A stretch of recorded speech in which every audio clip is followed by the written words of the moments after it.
Bienvenidos. Hoy vamos a darle una mirada a fondo a algunos extractos clave de la Constitución Política del Perú, la de 1993. Tenemos una selección de artículos, los que definen derechos fundamentales, la estructura del Estado. La idea es, bueno, tratar de entender la esencia, ¿no? Cómo estos textos buscan darle forma a la sociedad y al gobierno allá en Perú. Exacto. Vamos a revisar desde lo más básico, los derechos de la persona, pasando por cómo se organiza la economía, la política y algo muy importante, las garantías que la propia Constitución, digamos, se da a sí misma para defenderse. Queremos entender no solo qué dice el papel, sino por qué es relevante su aplicación práctica, ¿no? Perfecto. Entonces, arranquemos por el núcleo.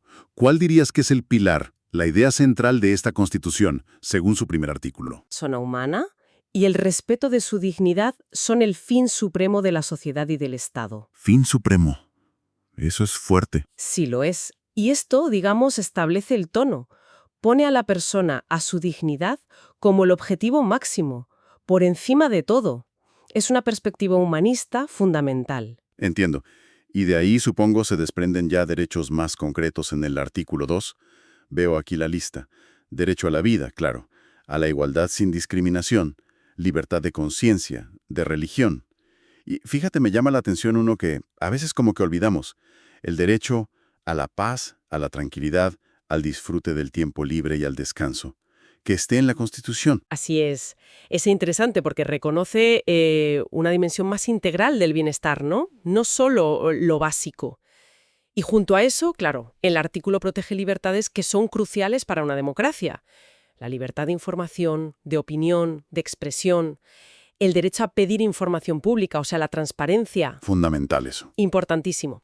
Y también la inviolabilidad del domicilio, el secreto de las comunicaciones. Y hay un punto que fue muy previsor para 1993, el inciso 6. Habla de proteger contra el suministro de información personal por servicios informáticos que afecte la intimidad. Ah, mira, una especie de protección de datos temprana. Exactamente. Es un antecedente clarísimo de lo que hoy conocemos como protección de datos personales.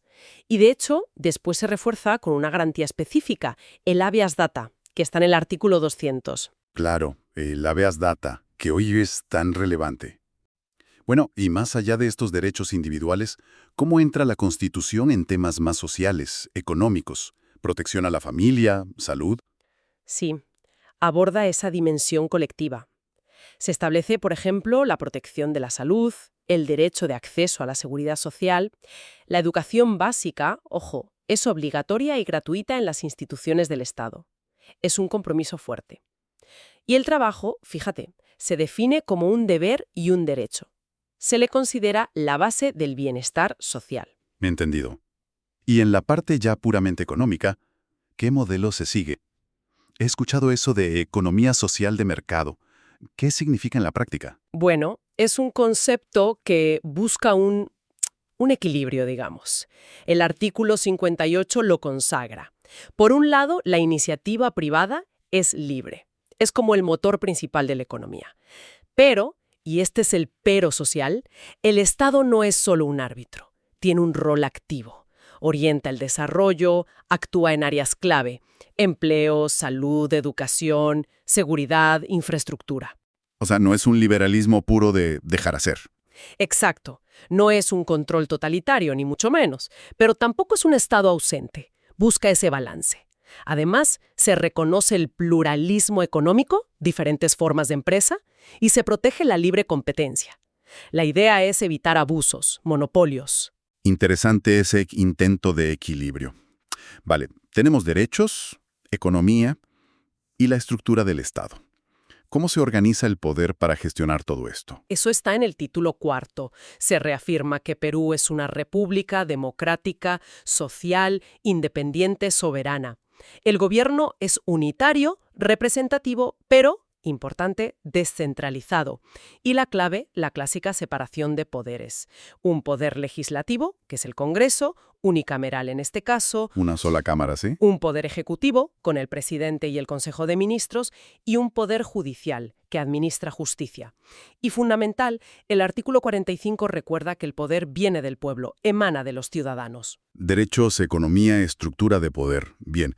Pero, A ver, ¿cómo se asegura la Constitución de que todo esto no se quede en el papel? ¿Qué pasa si alguien siente que le vulneran un derecho o que una norma va en contra? Ahí es donde entran las garantías constitucionales. Están en el título 5 y son herramientas directas para la ciudadanía. El artículo 200 las lista. Más que enumerarlas todas, pensemos en ¿para qué sirven? Por ejemplo, si te detienen ilegalmente, tienes el habeas corpus, una acción rápida para proteger tu libertad. El clásico habeas corpus. Exacto. Si te vulneran otros derechos fundamentales, como la libertad de expresión o el acceso a la salud, está la acción de amparo. Y para lo que hablábamos antes de los datos, está el habeas data, para saber qué información tienen de ti y poder corregirla si es necesario. Vital hoy en día. Sí, totalmente. Y luego hay otras acciones para controlar la constitucionalidad de las leyes o de normas de menor rango. La acción de inconstitucionalidad, la acción popular, básicamente son los mecanismos de defensa que tenemos los ciudadanos para que la Constitución se cumpla. Entendido. Entonces, hemos recorrido puntos, yo diría, esenciales, ¿no? La dignidad humana como fin último, una lista amplia de derechos, libertades, una estructura de poder con separación, descentralización, un modelo económico que intenta ser mixto y herramientas para defender todo eso. Sí, yo creo que queda claro que una Constitución es, al final, un documento vivo, o que aspira a serlo. Busca establecer las reglas del juego para la convivencia. Intenta armonizar las libertades individuales con el bienestar social y la propia organización del Estado. Es como el pacto social fundamental, puesto por escrito. Y para cerrar, ya como reflexión final, ¿qué idea o pregunta podríamos dejarle picando a nuestra audiencia? Pues quizá podríamos pensar en cómo estos principios y derechos que se escribieron en 1993 dialogan o a veces chocan con los desafíos que tenemos hoy.